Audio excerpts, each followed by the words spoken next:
គោរពនិងសូមជម្រាបសួរពុកម៉ែបងប្អូនសូមស្វាគមន៍មកកាន់តម្រុយឆ្នោតខ្មែរប្រចាំថ្ងៃសម្រាប់ថ្ងៃទី10 ខែ 2 ឆ្នាំ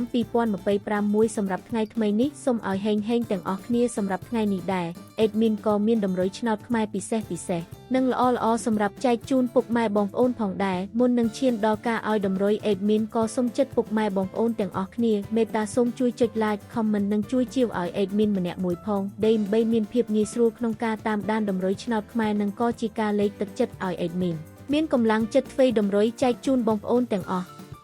គ្នាផងដែរតោះកុំឲ្យខាតពេលយូរយើងចូលមកកាន់តម្រុយឆ្នោតខ្មែរយើងនៅថ្ងៃនេះវិញសម្រាប់លេខតូចអេដមីនមាន4គ្រាប់ផងដែរមានដូចជាលេខ24លេខ93លេខ31និងលេខ80សម្រាប់ប៉ុស ABCD សម្រាប់លេខអូសខ្ទង់អេដមីនក៏មាន2គ្រាប់ផងដែរមានដូចជាលេខ20សម្រាប់អូសខ្ទង់និងលេខ80អូសខ្ទង់ដូចគ្នាចូលមកកាន់លេខពិសេស3លេខយើងវិញអេដមីនមាន3គ្រាប់ផងដែរមានដូចជាលេខ939គុណលេខ523គុណនិងលេខ527គុណផងដែរចាសសម្រាប់វីដេអូតម្រុយឆ្នោតយើងនៅថ្ងៃនេះបានឈានមកដល់ទីបញ្ចប់ហើយនាងខ្ញុំសូមជូនពរពុកម៉ែបងប្អូនដែរស្រឡាញ់និងចូលចិត្តលេខអេដមីនយកទៅធ្វើការផ្សងសំណាង